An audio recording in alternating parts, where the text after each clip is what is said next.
সুপ্রিয় দর্শক, সবাইকে স্বাগত জানাচ্ছি প্রমিসেস জানতে চাইয়ের আজকের পর্বে। আমি নুজাত-ই রহমান আপনাদের সাথে আছি আজ।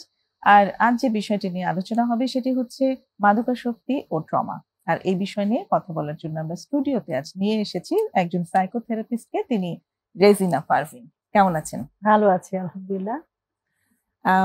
আজকে আপনাকে আমরা আসলে অনেক বছর পরে পেয়েছি আজকের এই আলোচনায়। আপনাকে অনেক মিস করেছি আমরা অনেক। এর আগেও আপনি যখন এসেছেন খুব চমৎকার আলোচনা করেছেন আপনার নিজের অভিজ্ঞতা থেকে। তো আজও আমরা ট্রমা এবং মাদকাসক্তি এই বিষয় নিয়ে কথা বলবো। এবং আমি জানি যে কাজের জায়গায় আপনি ট্রমা নিয়ে কাজ করেন, ট্রমা ইনফর্ম থেরাপি আপনি নিজে অ্যাপ্লাই করেন এবং প্র্যাকটিস করেন। তো আমি শুরুতেই আপনার কাছে একটু যদি আসি যে ট্রমা আমরা কোনটাকে বলছি? ট্রমা শব্দটা হচ্ছে ইংলিশ শব্দ, কিন্তু আমরা ট্রমাতে পরিচিত হয়ে গেছি যেহেতু এটা সবাই বলে। এটা মূলত একটা আঘাত, মানে একটা ব্যথা পাওয়া, কষ্ট পাওয়া, এবং বেশি মারাত্মক হলে আমরা ওটাকে বলি আঘাত। তো সেই আঘাতটাই যখন কোনো ব্যক্তির মধ্যে হয়, আঘাত পায় বা কোনো কিছু সাফার করছে, মানসিক আঘাত, এবং সেইটা 2 সপ্তাহ পরবর্তী সময় ধরে 1 মাস 2 মাসও তার কিছু প্রতিক্রিয়া, শারীরিক, মানসিক, আবেগীয় প্রতিক্রিয়াগুলো চলতে থাকে, যেটাকে আমরা ট্রমা তখন শনাক্ত করি যে সে ট্রমাতে আছে। তো এখন কথা হচ্ছে যে ট্রমা কেন হয়? তো ট্রমা কিন্তু একটি ছোট্ট শিশু থেকেও হতে পারে শিশু। তো সে যখন স্কুলে যায়, অনেকে আমরা পাই স্কুল ভীতি হচ্ছে, স্কুলে যাব না করছে, যেতে পারছে না। অনেক সময় দেখা যায় প্যারেন্টস স্কুল ড্রপ আউট হয়ে যাচ্ছে, আবার স্কুল পরিবর্তন করে অন্য স্কুলে নিতে চাচ্ছে, এটা একটা হতে পারে। কখনো এই যে আমাদের মাইলস্টোন স্কুল এন্ড কলেজে যে হঠাৎ যে দুর্ঘটনা, এটা তো অবশ্যই একটা ট্রমা, মারাত্মক একটা ট্রমা। এরকম কোনো আঘাতজনিত ব্যথা, দুঃখ, সে যখন কষ্ট পায়, অ্যাবিউজ, শারীরিক, মানসিক বিভিন্ন রকম অ্যাবিউজের শিকার যখন শিশু হচ্ছে কিংবা বড়রা হচ্ছে, বা আমরা অনেকদিন ধরে মানসিক কষ্টগুলো পুষে রাখছি, সেখান থেকে কিন্তু শারীরিক প্রতিক্রিয়া হচ্ছে। মানসিক কষ্ট পুষে রেখে যে শারীরিক প্রতিক্রিয়া, সেটাকে আমরা ট্রমা হচ্ছে, কারণ এটা লং টার্ম এফেক্ট থাকে। একটা পোস্ট ট্রমাটিক ডিসঅর্ডার বলি আমরা, মানে পরবর্তী ট্রমা হয়ে সেটা পরবর্তীতে একটা ডিসঅর্ডারে পরিণত হয়ে যাচ্ছে। তার মানে তার স্বাভাবিক যে চলাফেরা, তার যে ব্যক্তিগত জীবনযাপন, সেখানে কিন্তু তার বাধাগ্রস্ত হচ্ছে, ট্রমা এফেক্ট যেটা আমরা বলছি। তো এই ক্ষেত্রে ট্রমার আরো আছে, সহিংসতা, কোনো কিভাবে ট্রমা হয়? আপনি বললেন যে একটি বাচ্চা স্কুলে যায়, শুধু কি স্কুলে যাওয়া থেকে ট্রমা শুরু হয়? ওর কোনো ভীতি থেকে, মূলত ভয়টা। তার আগের যে সময়গুলো, মানে শৈশব থেকে বড় হতে হতে কি বাচ্চার কোনো ট্রমা হতে পারে? শিকার হতে পারে। ট্রমা অনেক ধরনের হতে পারে। বুলিং এর শিকার হতে পারে, স্কুলে হয়তো বন্ধুরা ওকে মেনে নিচ্ছে না, হয়তো একটু মুটিয়ে গেছে বাচ্চাটা, ওটা নিয়ে ওকে খেপাচ্ছে, আবার দল বেঁধে ধাক্কা দিয়ে ফেলে দিচ্ছে। আমি পাই, যেগুলো পাচ্ছি ওগুলো বলছি। ধাক্কা দিয়ে হয়তো ফেলে দিয়ে ও ব্যথা পেলো, ওর কেটেও গেল, সবাই হা হা করে হাসছে। আমি একটা কেস পেয়েছিলাম, এটা বোধহয় আমি কখনো বলেছিলাম, একটা বুলিং এ সুই দিয়ে সবাই চেপে ধরে তাকে রেখে চোখের মধ্যে সুই ঢোকাবে। আর ট্রমার আর কিছু আমি বলবো না, বলতেই কিন্তু আমি ফিল করতে পারছি শরীরে যে কি মারাত্মক একটা ব্যাপার। সেই শিশুকে কিন্তু আমি দেখেছিলাম, অনেক বছর আগের ঘটনা, দেখেছি, অনেক দিন ধরে দেখেছি, এবং সে কিন্তু বড় বয়সে আমার কাছে এসেছিল। সে 15 বছর বয়সে আমার কাছে এসেছিল, কিন্তু তার এই ঘটনা তার হয়তো 11-12 বছরের ঘটনা। সে কিন্তু এই ঘটনা কাউকেই আর কখনো বলেনি, এবং ও যে স্কুলে যেত না, এরপর ও কিন্তু বড় হয়ে বেশি দিন পড়তে পারেনি। তাহলে আপনি দেখেন একটা বড় কারণ, সেটা বড় কারণ, এবং সেই ছোটবেলার কারণ। এই যে আপনি বললেন যে বুলিং শুধু স্কুলেই কিন্তু হয় তা কিন্তু না, আমরা কিন্তু বাড়িতেও এরকম বুলিং এর রেকর্ড দেখি। বাড়িতেও যেরকম বলা হয় যে তুমি একটা বোকা, তুমি পারো না, তুমি কোনো কিছু হবে না তোমাকে, এটা আমরা হরহামেশা বলি। আবার অন্যের সাথে তুলনা করি যে ও তো লেখাপড়া অনেক ভালো করেছে, তুই কি পেয়েছিস, তুই কি নাম্বার পেলি। এটা কিন্তু বুলিং। এবং বাড়িতে সিবলিং, এক ভাইয়ের সাথে আরেকজনের তুলনা হচ্ছে, এটাও বুলিং। আমরা অভিভাবকরাও বুলি করে ফেলছি, কিন্তু আমরা বুঝতে পারছি না। এক্স্যাক্টলি। এবং কখনো পানিশমেন্ট দিয়ে বাথরুমে আটকে রাখি, গালাগালিও ব্যবহার করা হয়, স্ল্যাং ভাষা ব্যবহার করেও বাচ্চাদের সাথে আচরণ করা হয়, সেটাও তো বাচ্চাটির জন্য আমি অনেকগুলো পেয়েছি যাদেরকে বাথরুমে আটকে রাখা হতো। ও হয়তো ওটার মধ্যে বসে অনেকক্ষণ কাঁদবে কাঁদবে, পানিশমেন্ট একটা কিছুতে শাস্তি দিচ্ছে, পরে দরজা খুলে বের করে নিয়ে যাচ্ছে। ওই সময়টুকু ওই বাচ্চাটা, ওই শিশুর মনের অবস্থা কি হয়েছিল, ও কি ভাবছিল, ওখানে যেটা হয় মানে ওর ভাবনা হয় আমার জগতে কেউ নেই, মানে এই যে আমার বাবা মা, এরা আমার বাবা মা, ওর কিন্তু ওই ফিলটা থাকে না যে এরা আমার আপনজন। এবং এটা থেকেই যদি হবে তাহলে আমাকে বাথরুমে কি করে ফেলে গেল, তার ধারণাটা তো ওটা হয়ে যায় তখন। এ কিন্তু আপন আসলে হতে পারে না। এগুলো আমরা ভাবি না এভাবে, কিন্তু পরবর্তীতে যখন কেস হয়ে আমাদের কাছে আসে, একটা ঘটনা যখন এক্সপ্লোর করে বলে, ওই সময় কিন্তু এগুলো দেখা যায় যে এগুলো ট্রমা।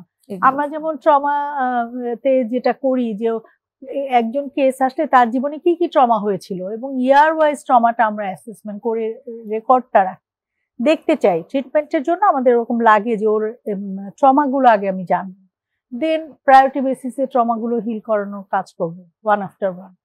তো ওই সময় কিন্তু ব্যক্তির ট্রমাগুলো অনেক পেয়ে যায়, একজনের 7-8টা ট্রমা থাকতে পারে, আরো বেশিও হতে পারে। শিক্ষকের কাছ থেকেও শিক্ষক, হ্যাঁ আগে ছিল অনেক বেশি আমরা পেতাম, শিক্ষকের কাছ থেকেও এসেছে, কিংবা মাদ্রাসায় পড়ছে সেখানে। আমি মাদ্রাসারও অনেক স্টুডেন্ট পাই যারা ট্রমাটাইজ, যাদের ওই যে সিমটমে আমি বলতে চাচ্ছিলাম ওটা আসেনি আলোচনায়, সেটা হচ্ছে যে ওর তো কনভার্সন রিঅ্যাকশন হয়, ফেইন্ট হয়ে যায়, শ্বাসকষ্ট নিয়ে আসে আমাদের কাছে। হ্যাঁ, এগুলো ট্রমা এফেক্ট।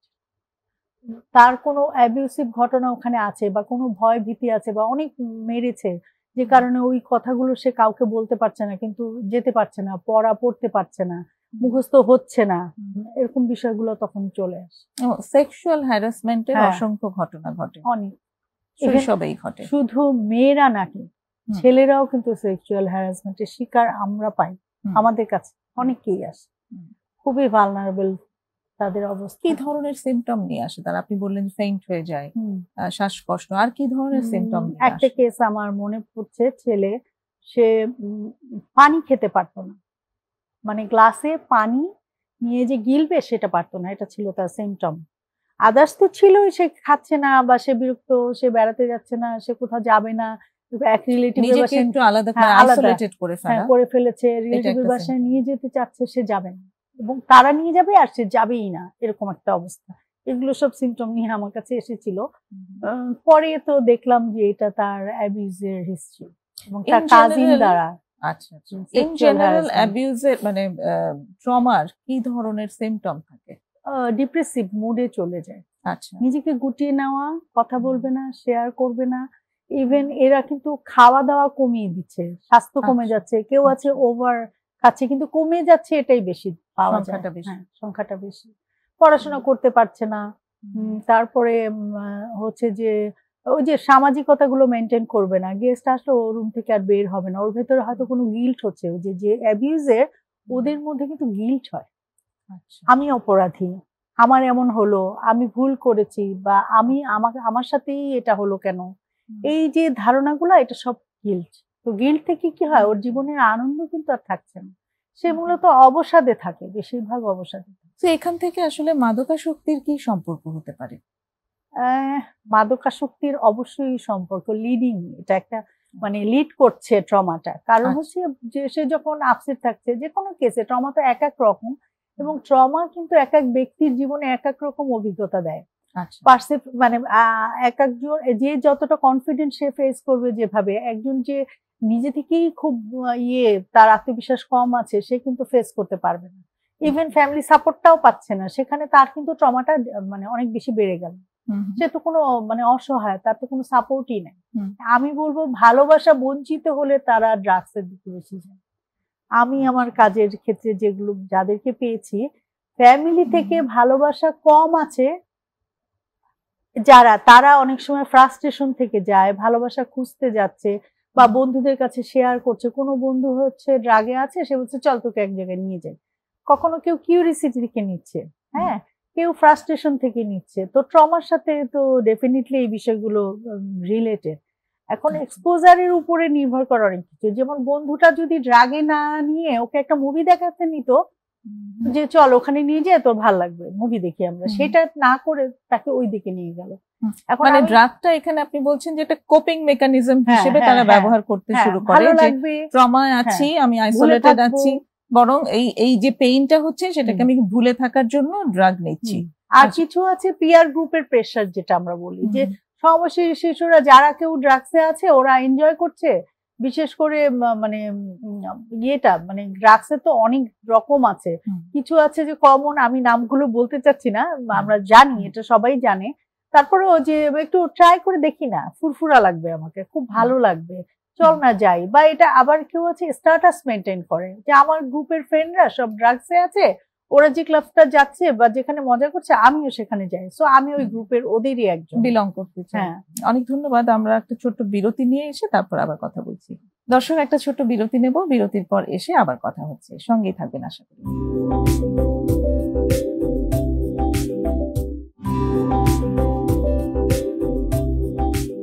ফিরে এসেছি বিরতি নিয়ে, প্রমিসেস জানতে চাইয়ে। আজ কথা হচ্ছে মাদকাসক্তি ও ট্রমা এই বিষয়ের উপর সাইকোথেরাপিস্ট রেজিনা পারভিনের সাথে। কোপিং মেকানিজম হিসেবে ট্রমার কারণে অনেক সময় মানুষ মাদকে আসক্ত হয়ে পড়ে। তো এই যে একজন মানুষ মাদকে আসক্ত হয়ে পড়ছে, আপনি বলেছেন যে নানান ভাবে হতে পারে, সেই আসক্তিটা নানান ভাবে আসতে পারে। কেউ হয়তো পিয়ার গ্রুপ থেকে দেখে ইনফ্লুয়েন্স হয়েছে, কিংবা কেউ হয়তো ভেবেছে মানে কোনো না কোনো ভাবে এটার সংস্পর্শে এসেছে এবং তারপর সে ব্যবহার করে তার কোপিং মেকানিজম হিসেবে ইউজ করতে শুরু করেছে এটা। তো একজন মানুষ মাদকে আসক্ত হয়েছে, এটা আসলে কিভাবে বোঝা যাবে? ধন্যবাদ।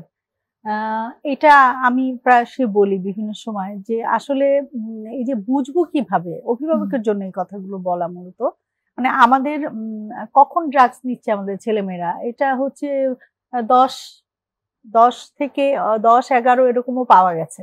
হ্যাঁ, 10-11 বছরে। তাহলে এই সময় বয়সটা যখন মানে অ্যাডোলেসেন্ট স্টেজে যখন আমাদের বাচ্চারা আসলো, তখন কিন্তু বাবা মাকে মানে কেয়ার নিতে হবে, এক্সট্রা যত্নটা নিতে হবে, পাশাপাশি পর্যবেক্ষণ বা অবজারভেশন যেটা আমি বলছি, মানে ওদেরকে খেয়াল করতে হবে। যদি সিমটম যেমন কেউ ওয়াশরুমে গেল অনেকক্ষণ ধরে বেরোচ্ছে না, লম্বা সময়, এটা রিপিটেটিভ করছে, একবার না প্রায়শই করছে, তারপরে হচ্ছে যে মেজাজ হঠাৎ খিটখিট, এটা কিন্তু আমি খুব পাই আমাদের কাছে যখন আসে। আমি যেটা করি, আমি ড্রাগস নিয়ে সরাসরি কাজ না করলেও ইনিশিয়াল সাপোর্ট দিয়ে আমি কিন্তু রেফার করে দিচ্ছি। কিন্তু সিমটম গুলো আমার কাছে আসে, সিমটম গুলো যেমন হঠাৎ করে জেদ করছে, কাঁচের জিনিস ভেঙে ফেললো, ছুঁড়ে ফেল, খাবার যেটাও খুব খেত সেটাও বলে ভালো হয় না, এটা কি করছো, মানে মেজাজ অলওয়েজ খিটখিটে থাকবে, এটা একটা সিমটম, মানে থাকবেই।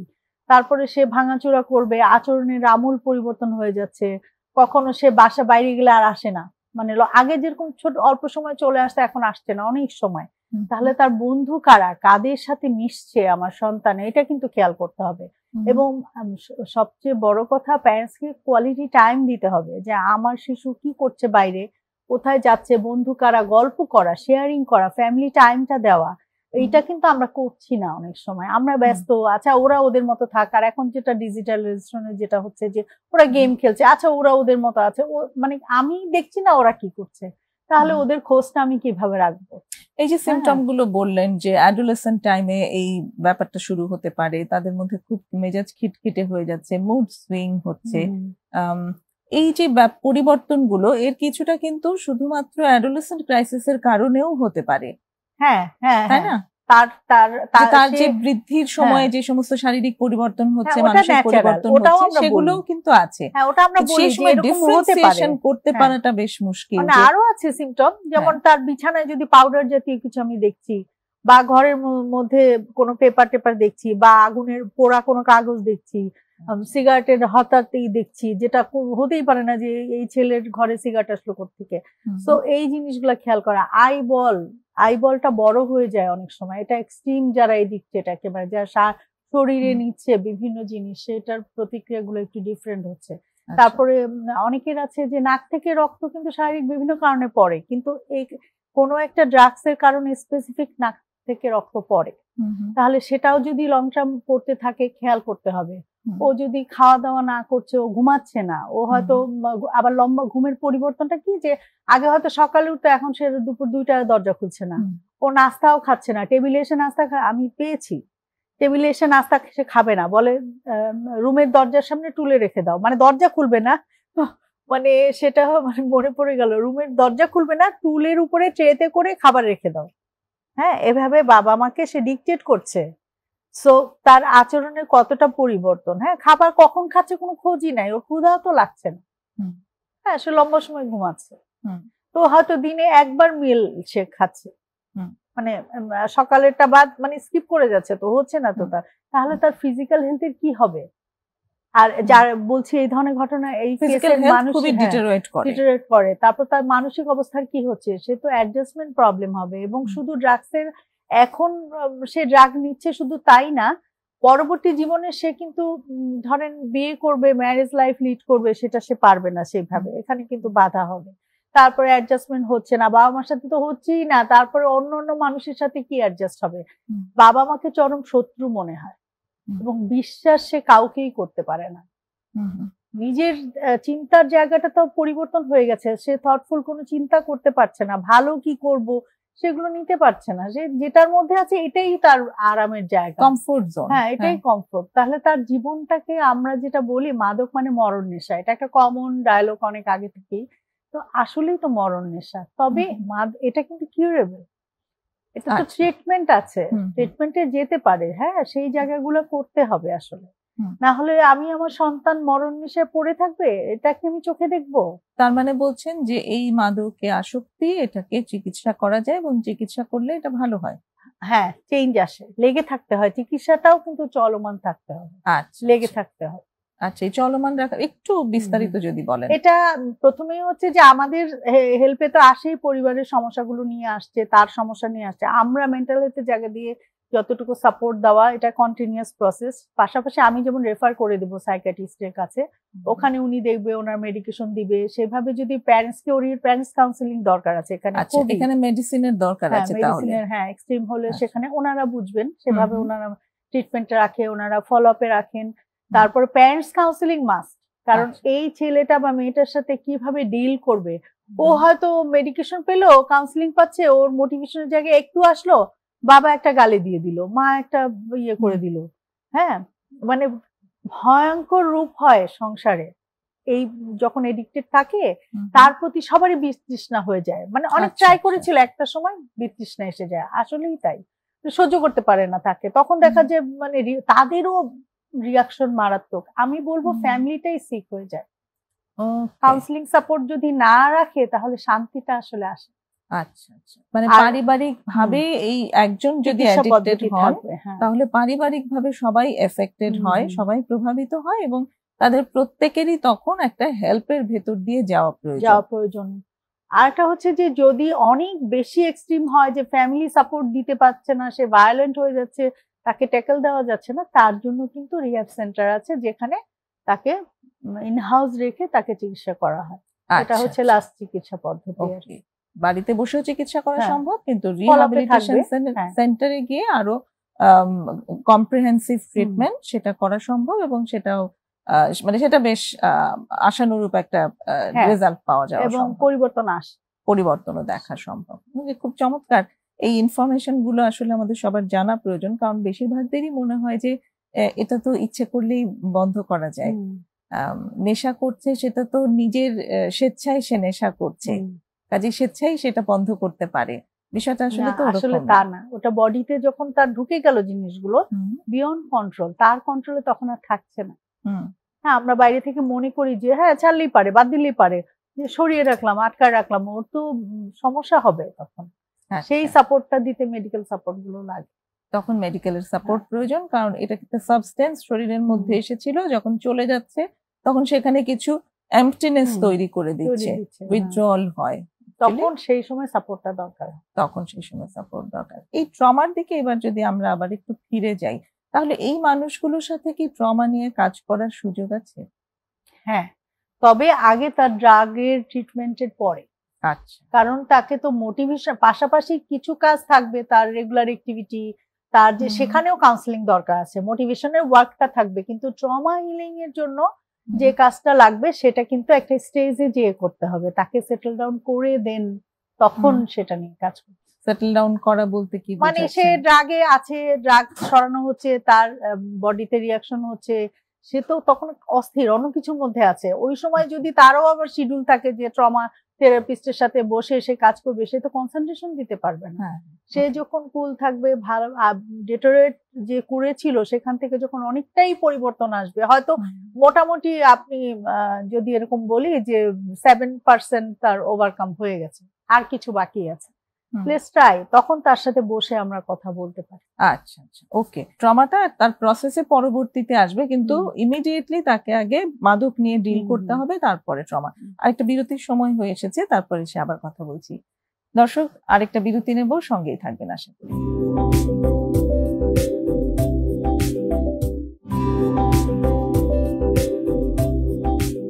আবার ফিরে এসেছি বিরতি নিয়ে। প্রমিসেস জানতে চাই, কথা হচ্ছে মাদকাসক্তি ও ট্রমা নিয়ে রেজিনা পারভিনের সাথে। আমরা তো ট্রমা নিয়ে জানলাম, এর সাথে মাদকাসক্তি কিভাবে কানেক্টেড হয়ে আসে সেটাও আমরা জানলাম।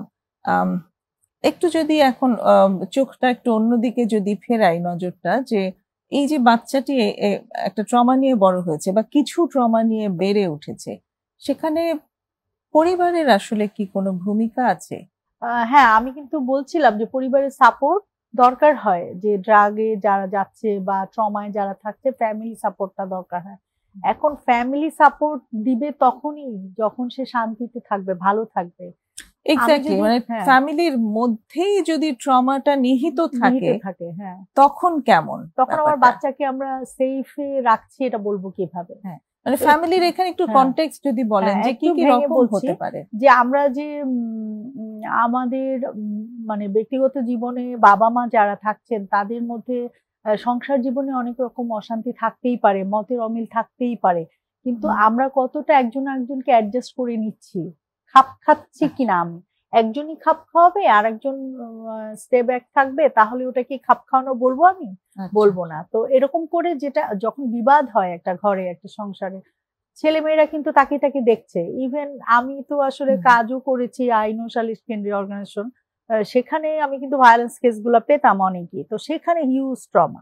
তো ভায়োলেন্স যদি সন্তানরা, বাবা হয়তো মার গায়ে হাত তুলছে, মা অসহায় হয়ে আছে, এইগুলো যখন সন্তান দেখছে, লুকিয়ে লুকিয়ে দেখছে, কেউ হয়তো অন্য রুমে দেখছে, আওয়াজ শুনছে, গালাগাল শুনছে, কান্নাকাটি আহাজারি দেখছে, শুধু তাই না, এটা দেখছে তাদের ট্রমার অবস্থা কি, তাদের মানসিক স্বাস্থ্য কি হবে।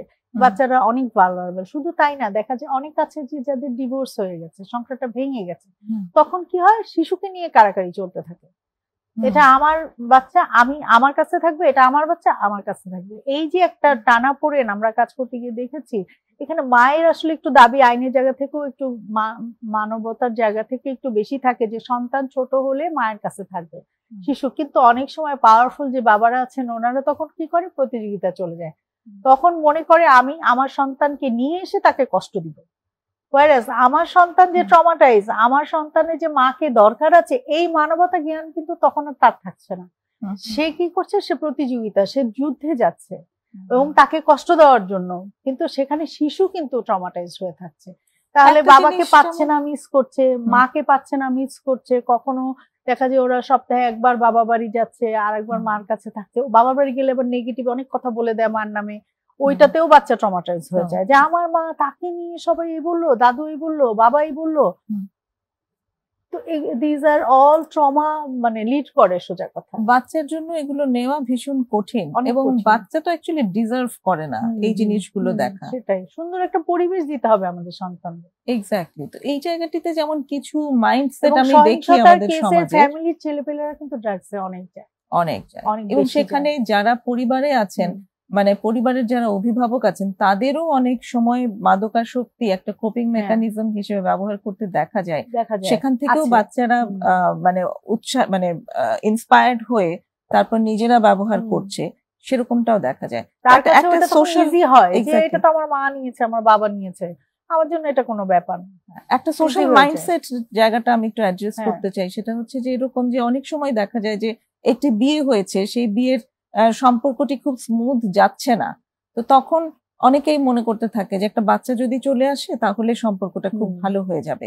এই জায়গাটি সম্পর্কে কি বলবেন? একেবারেই না, এটা আমরা কিন্তু একদম না করি। যখন কোনো কনফ্লিক্ট থাকে সেই ধরনের কেসে কিন্তু বাচ্চা নিতে নাও বলা হয়, এরকমও অনেক সময় বলা হয়। কারণ শিশু থেকে যদি সে শান্তিপূর্ণ পরিবেশ না দিতে পারি আমরা, সে মারধর দেখছে, সে দিচ্ছে, 2 দিন পরে আমার সংসারটা ভেঙে গেল, ও ভালনারেবল শিশু হয়ে গেলাম আমি, সেটা কি দরকার? মানে এবং অপেক্ষা করা, শিশুটি তো দেখা আসলে ডিজার্ভ করে না যে করে না। এরকম একটা ভালনারেবিলিটি সে পৃথিবীতে এসে দেখবে। সে তো স্বেচ্ছায় আসেনি, তাকে সেটাই। আনা হয়েছে এবং আনবার পরে তাকে যে একটা স্মুথ পরিবেশ দেওয়া হলো না, তাকে সেই মানে সেই এটা দায়ভারটা, unfortunate, এটা কি বলবো, মানে এবার যদি এটা আমরা আসলে সেটাকে আনফরচুনেট বলি সেটাও কিন্তু আমার কাছে মনে হয় আনজাস্ট।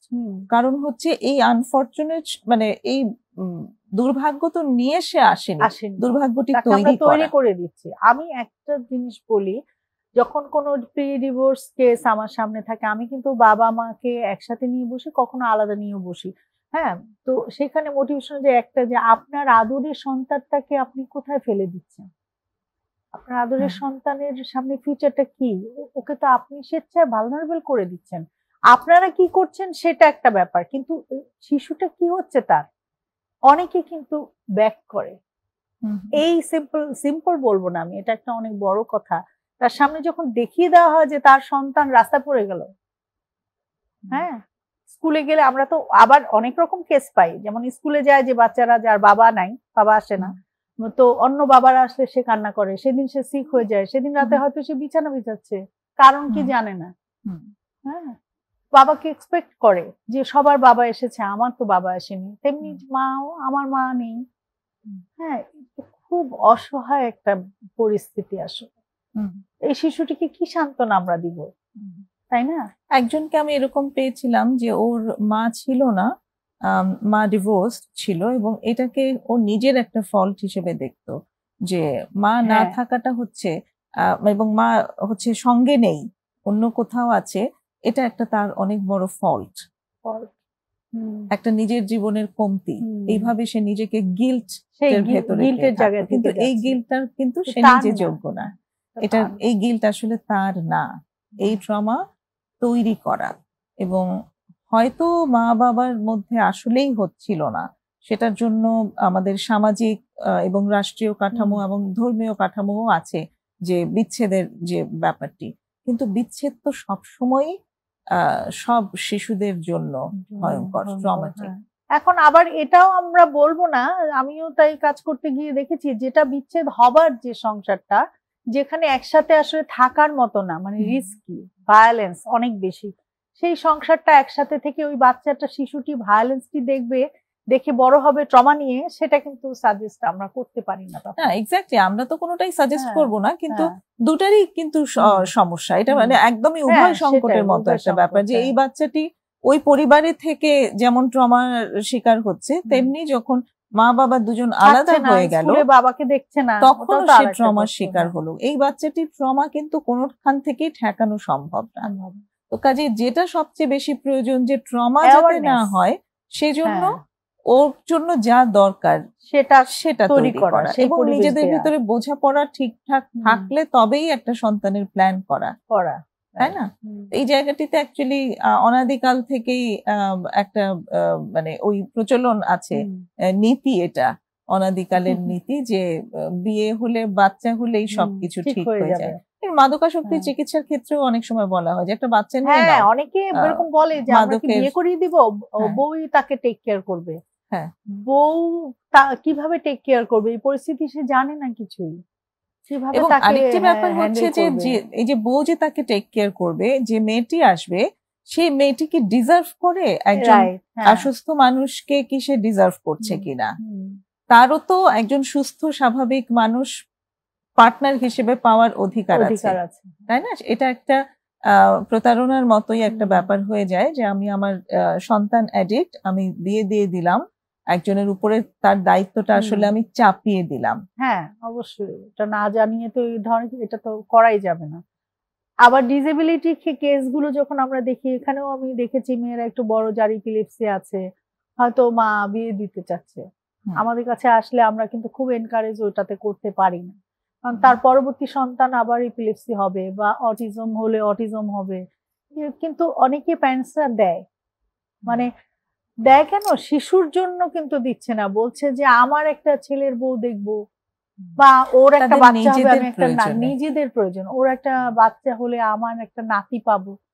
ইভেন এরপরে আমার কাছে এসছে, সে অসুস্থ বাচ্চা নিয়ে আবার এসেছে, যে আপনারা যে বলছিলেন ঠিক, আমাদের যারা মেডিকেল আছেন ডক্টর, যারা নিউরোলজিস্ট, আমরা আসলে ওইভাবে এটাকে, মানে আমি কাউন্সিলিং পার্টে বলছি না, এমনি বলছি যে অ্যাওয়ারনেস এর জন্য এই জায়গাগুলো মেসেজগুলো আমরা দেই যে না, দরকার নেই। হ্যাঁ, ও তো নিজেকেই বিয়ার করতে পারছে না, ও কিভাবে আবার আরেকটা মানুষকে বিয়ার করবে? অ্যাকচুয়ালি আমি যেটা দেখেছি যে পরিবার থেকে ও যে যত্ন করার আরেকটা মানে হ্যান্ডস বাড়বে একজন, সেজন্য এটা করে, বিয়ের একটা ব্যবস্থা করেন। আরেকটা বিরতির সময় হয়ে এলো, আসলে বিরতির পর আমরা একটু আলোচনায় আনতে চাই যে এই যে ট্রমা আছে, ট্রমাকে আমরা কিভাবে ডিল করতে পারি, সেজন্য নিজেরা কিভাবে কিছু পন্থা অবলম্বন করা সম্ভব। দর্শক, আরেকটা বিরতির সময় হলো, আশা করি সঙ্গেই থাকবেন।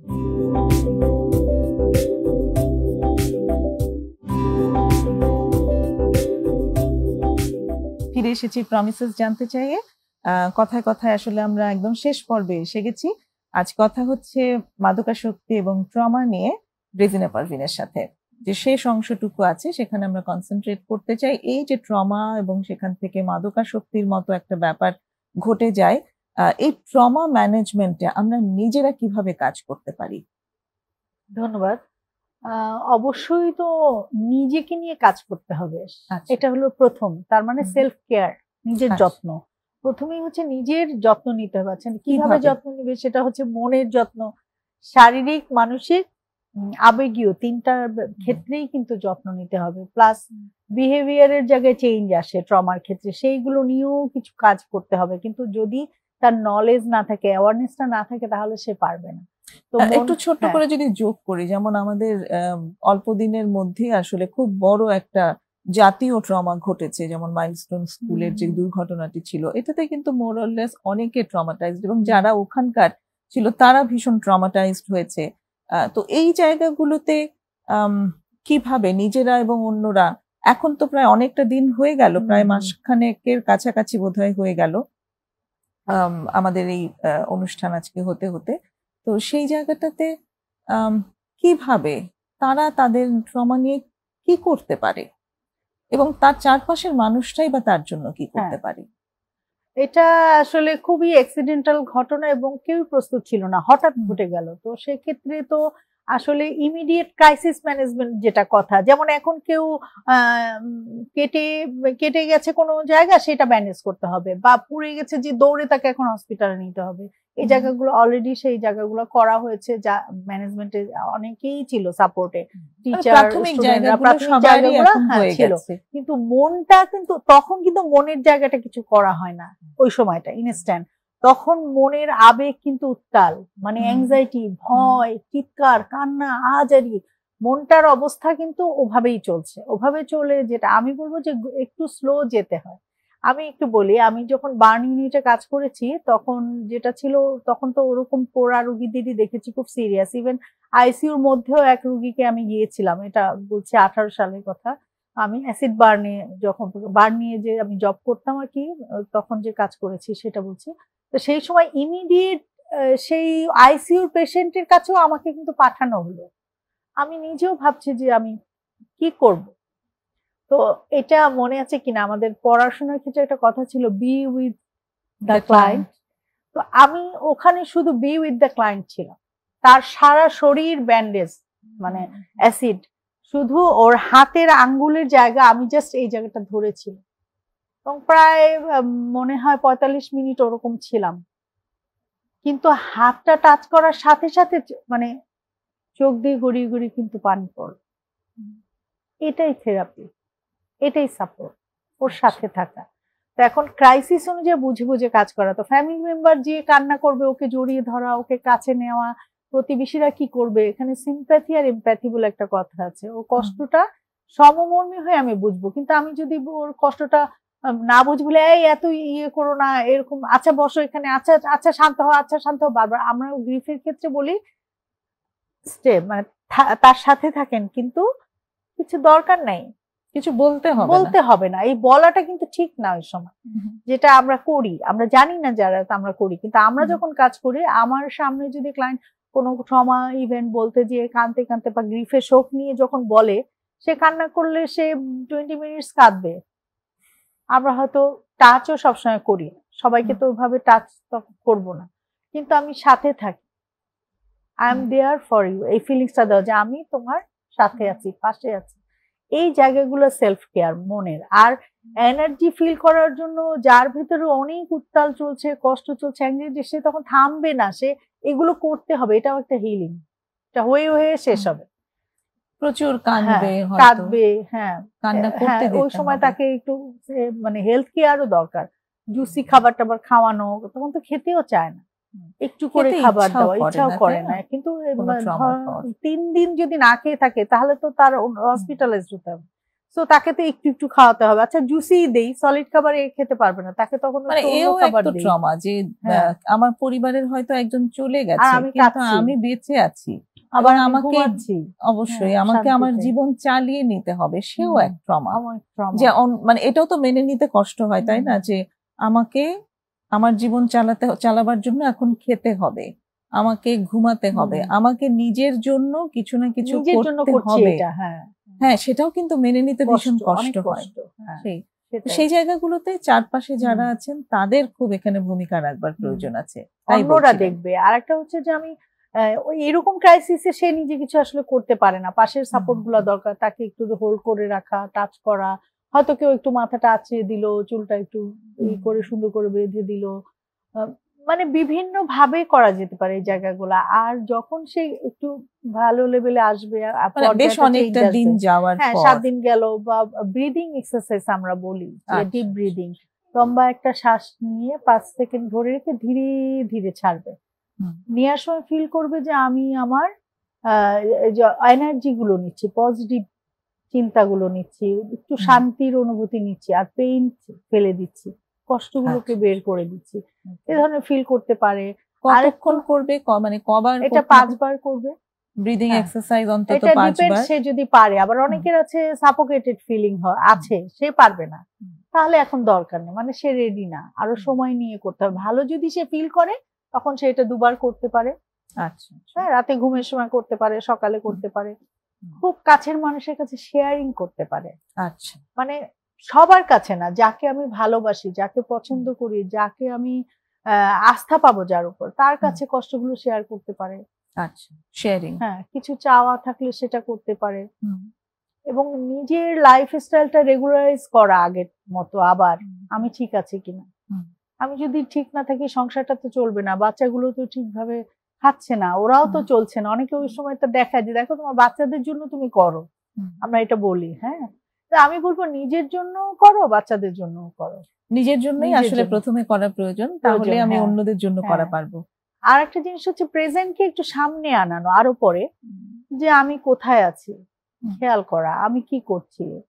হ্যাঁ, আমার একজন চলে গেছে বা একজন পাস্ট, তাকে স্মরণ করব, তাকে তার জন্য প্রেয়ার করব, যে ধর্মেই থাকুক না কেন, তাকে সাথে নিয়ে আমি সামনে আগাবো, মানে আমি পেছনে যাব না।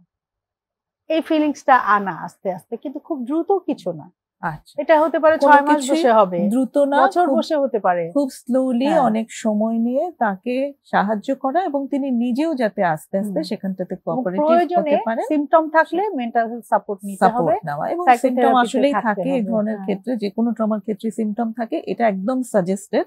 এবং আমরা অবশ্যই এখানে প্রমিসেস এর অনুষ্ঠানে আমরা আছি, প্রমিসেস মেডিকেল সেন্টারে এই সাপোর্ট গুলো পাওয়া যায়, সেটাও আমরা আমাদের দর্শকদের জানিয়ে রাখতে চাই। কথায় কথায় আমাদের আজকের আলোচনার একদম শেষ পর্যায়ে চলে এসেছি। আপনাকে অনেক ধন্যবাদ রেজিনা পারভীন চমৎকার এই আলোচনার জন্য। দর্শক, আমরা আজকের অনুষ্ঠান এখানেই শেষ করব।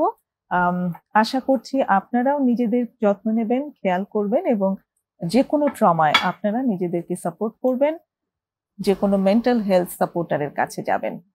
আগামী অনুষ্ঠানেও নিশ্চয়ই আমাদের সাথে থাকবেন। ততক্ষণ পর্যন্ত ভালো থাকুন। খোদা হাফেজ।